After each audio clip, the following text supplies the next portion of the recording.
Good afternoon, friends, and happy Monday. Hope that you're having a lovely start to your work week. So today we're continuing with our segment entitled Word of the Day, and we're looking at the word neurofeedback. So neurofeedback is a non-invasive treatment that is aimed at encouraging the brain to develop healthier patterns of activity. Now, the goal of this treatment isn't only to change the way that you feel and the way that you think, but also to change the brain at a biological level, and that would be for better functioning. So we know through research, and we've discussed this in the past, that the brain, if given the proper support, has the ability to change and adapt. This is called the process of neuroplasticity. And neurofeedback, the treatment of neurofeedback, is aimed at encouraging and speeding up the process of neuroplasticity. So the neurofeedback as a treatment is essentially using the language of the brain itself, which is the language of brain waves. So we know that brain cells essentially communicate with one another through electrical impulses, and electrical impulses are essentially brain waves. There's two distinct properties, if you will, of these brain waves, and they are frequency and amplitude, with frequency essentially being the speed with which these waves travel, and amplitude how tall these waves get as they go up and down.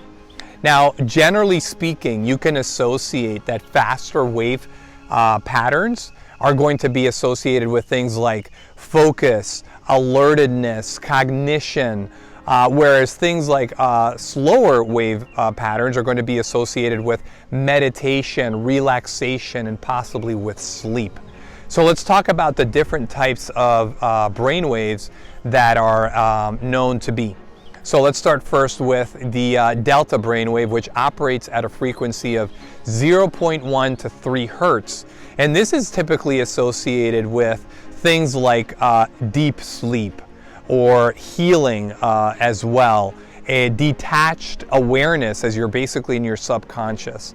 Then you can think of things like theta waves, which are going to be anywhere from 4 to 7 hertz. And with theta waves, what you're thinking about here are things like meditation, your intuition, your memory. Then you have alpha waves. Alpha brain waves could be associated to things like relaxation, things like visualization and creativity as well. Followed by what we know to be as beta waves. And beta waves are going to be tasked with alertedness, with focus, cognition, and concentration.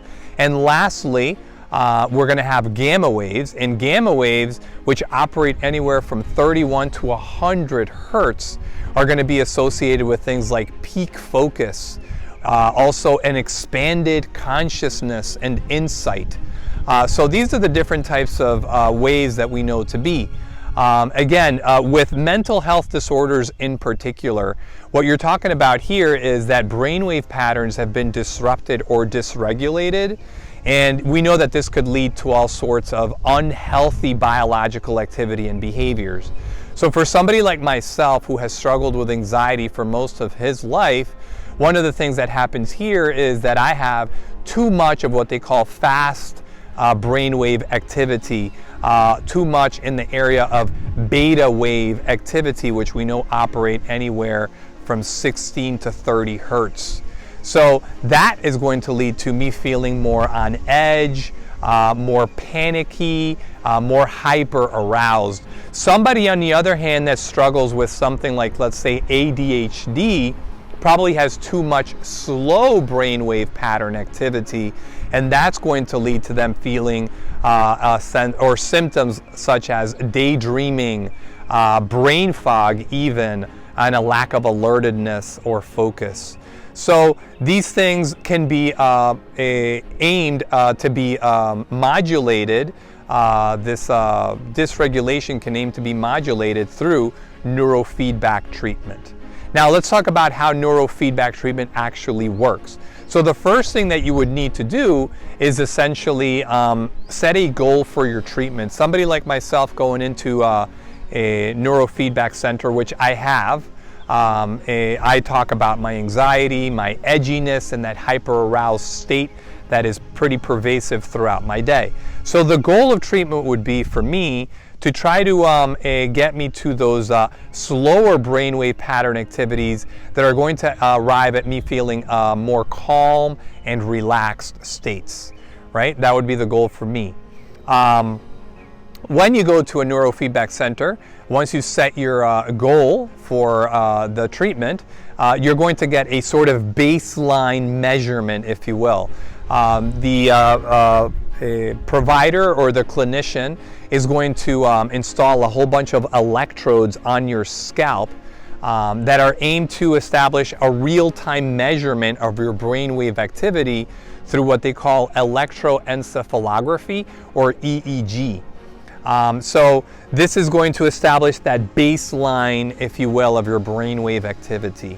That being now completed, more than likely what will follow is that you will be made to watch a movie or possibly listen to some form of music, maybe even play a video game as you begin the neurofeedback treatment or training. Now, the training itself is essentially aimed at positive feedback for the brain when the brainwave patterns that have been hit or measured by the EEG are commensurate with your goal. So for somebody like myself suffering from anxiety, it's going to be whenever those alpha states are reached.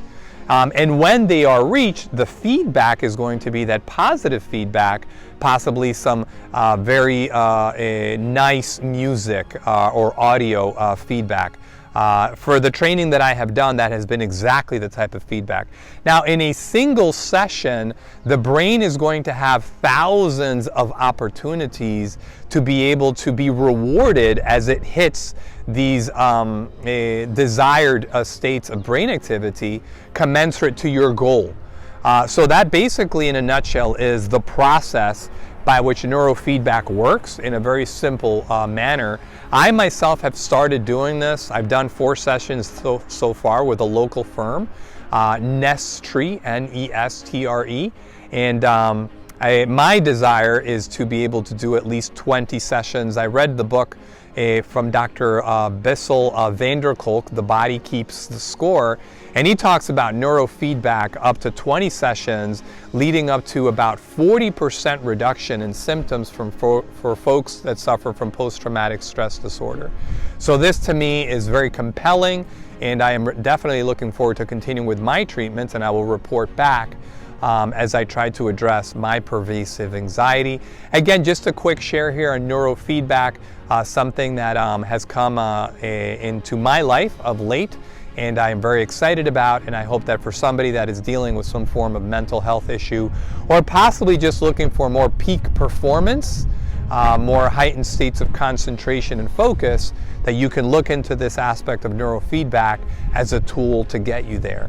Thank you so much for your time. It's always done with a lot of love and a tremendous respect for you.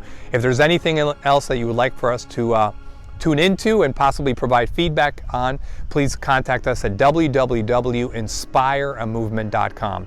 Have a wonderful remainder of your day and week. Bye-bye.